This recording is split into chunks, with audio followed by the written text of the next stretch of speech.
শেখ হাসিনা সরকারের অবৈধ নির্বাচনের বৈধ মেয়র হিসেবে নিজেকে ঘোষণা করার দাবি জানিয়েছিলেন। অসত্য তথ্যটিকে সংশোধন করার অনুরোধ রইল।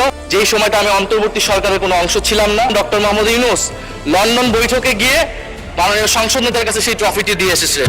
মাননীয় স্পিকার, আপনাকে ধন্যবাদ। একটি বিষয় আপনার দৃষ্টি আকর্ষণ করছি রেকর্ডের জন্য।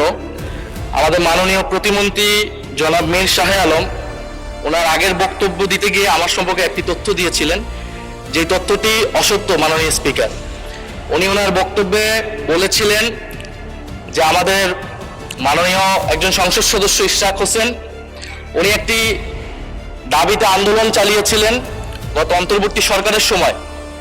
উনি শেখ হাসিনা সরকারের অবৈধ নির্বাচনের বৈধ মেয়র হিসেবে নিজেকে ঘোষণা করার দাবি জানিয়েছিলেন।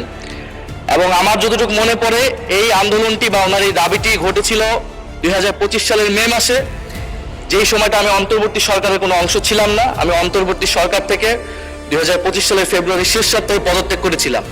ফলে ওনার এই অসত্য তথ্যটিকে সংশোধন করার অনুরোধ রইল। মাননীয় স্পিকার, এই জন্য আপনার দৃষ্টি আকর্ষণ করছি, এটা খুব বেশি দিন আগের ঘটনা নয়।